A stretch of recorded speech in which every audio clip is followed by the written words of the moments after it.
Welcome back mga kanobi sa ating YouTube channel, Pakumabi Vlogs. Yan, isang magandang hapon sa ating lahat mga kanobi. So for today's video, mag-update lang tayo ng mga happenings dito sa ating mini aviary. At i-share na rin natin yung good news, no, sa ilan sa ating mga breeders. So kung gusto nyo kami samahan today, tara!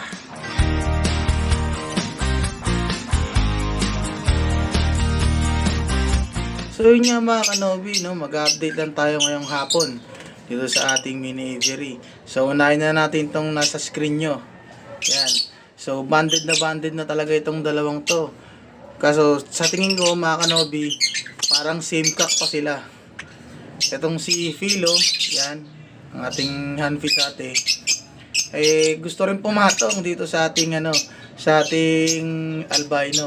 So titignan natin, no, lalagyan natin sila ng nest box sa mga susunod na araw. Titignan natin kung sino talaga yung sa kanila, yung hen.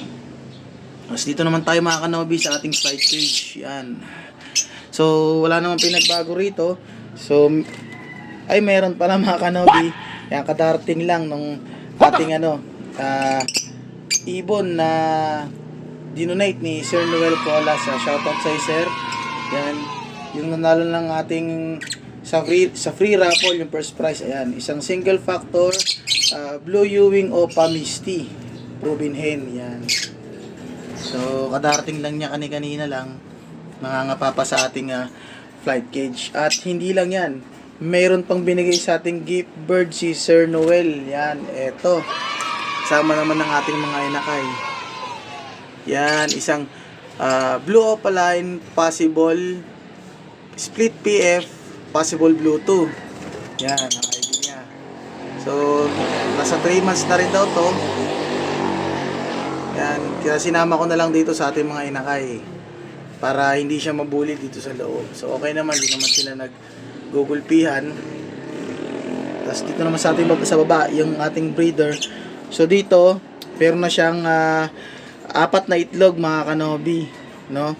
Simula nung sinilip natin nung nakaraan, ang bilis lang meron pa agad siyang 4 na itlog. Hindi pa bumababa hindi pa niya pinapaalis pala yung kanyang anak na nag-iisang green pastel. Ayan, nakasilip yung matapang kasi itong mga kanobi, itong hin na to, pero maalaga siya. So tignan niyo naman, di ba? Hindi talaga iniiwan yung kanyang anak nasa loob. Yan.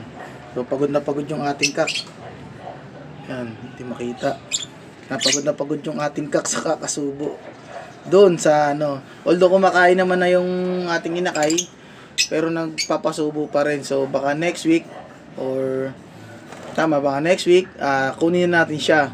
Yung inakay na to, ito pala yung napanalunan ni Ma'am Ruth Betasolo. So hindi pa niya kinukuha kasi nga hindi pa siya kumakain talaga mag-isa. So pinapalakasan natin kumain, tas bibigay na rin natin sa kanya. Tas ito namang napanalunan ng ating first prize tsaka third prize. So pwede nyo nang kunin dito sa ating sa ating aviary mga kanabino. Yan, PM nyo lang ako bukas sa bukas, papaship na rin kaagad natin. Ito yung third prize ng ating Viper. So nagtabi pa yung first prize tsaka yung third prize. So congratulations nga pala mga kanobi sa mga sumali at sa mga nanalo. So hintayin nyo pag nagka 5k subscribers tayo, magpaparapol ulit tayo. Medyo dami-damihan naman natin yung ibon, no? Baka pares-pares ng ating ibigay. So punta muna tayo mga kanobi dun sa ating breeder na nasa kabila, no? So yun mga kanobi, ito update tayo dito sa ating bagong pinagpapares. So isang green pastel possible ino, tsaka isang yellow bulls possible ino rin. Yan. So maganda naman yung pinapakita nilang sign. At banded na sila. Yun nga lang, hindi pa natin alam kung sino ang cock or hen sa kanila.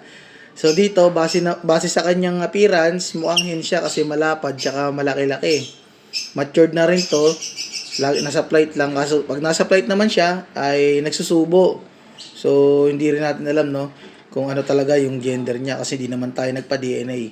Tapos ito naman, Itong yellow bulls na to, sa tingin ko naman siya yung mukhang cock. Kasi sa appearance siya pa lang, maliit ang ulo, maliit ang pangangatawan. Yan, cock na cock. Pero pagdating sa behavior, tingin ko, parang hen. Kasi kanina nilagyan ko siya ng ng kukot-kutin. Siya yung nagkukot-kot, hindi ito. So magulo pa, no? Magulo pa yung nila, yung pinapakita nila sa ating karakteristik, kung ano ba talaga gender nila. Malalaman na lang natin yan kapag nilagyan na natin sila ng nest box at nagsimula na silang mag-breed. Yan.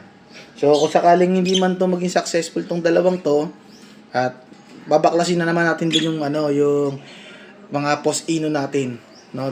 Kukunin naman natin doon, ipapalit naman dito. So breed lang ng breed, try lang ng try para makakuha tayo ng ginugusto nating ibon, no? Ayun nga yung mga red eye Lutino. Yan.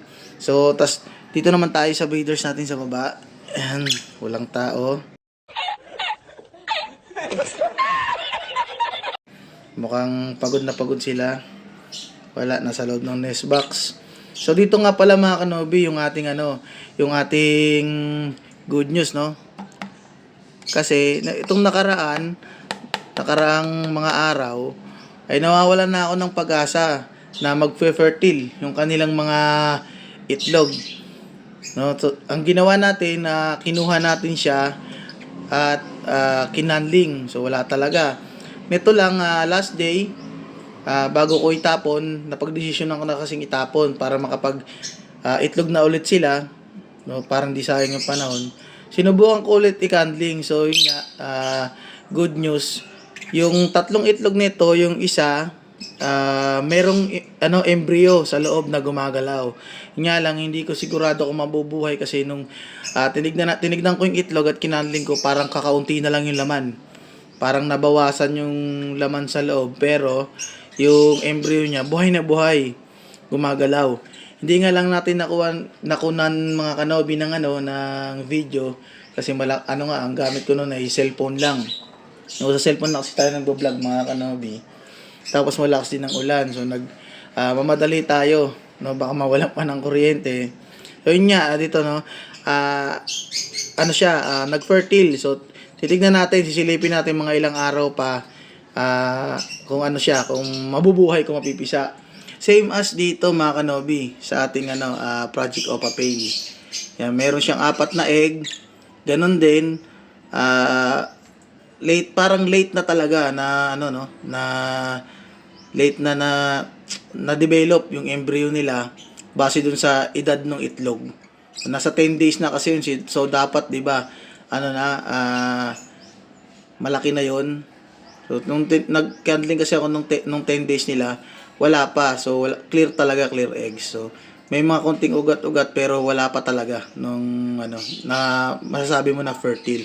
So dito naman na naging kaso naman, ganun din niya, late nga, tapos medyo maliit yung itlog niya kesa sa regular size ng mga itlog. So sa tingin ko, itong ating hindi pa talaga kondisyon na kondisyon para para sa breeding.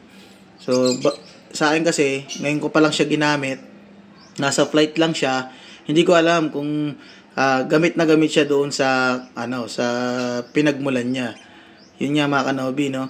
So sana mag-fertile yung mga itlog na ito. So mga pinakahihintay nating ibon. Yan. So baka mga next week maglalagay na rin tayo ng mga dito na nest box siya doon sa labas.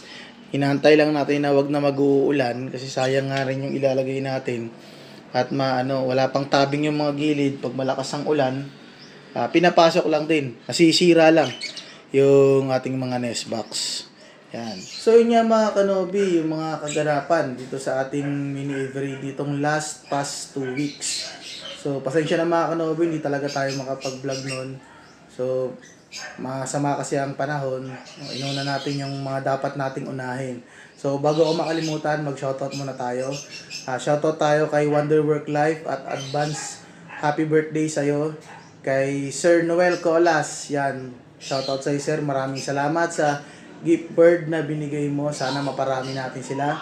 Kay Sir Vince Aginsin, tsaka kay Sir Carl Loro ng Honda Cars Green Hills nga. Kung bago ka pa lang sa aking channel, pakipindot naman ng subscribe button at i-hit mo na rin ng notification bell para lagi updated sa mga bagong videos na gagawin natin dito sa ating mini Avery. So, yun lang para sa araw na ito. Like, share, and subscribe. Ingat mga kanobi.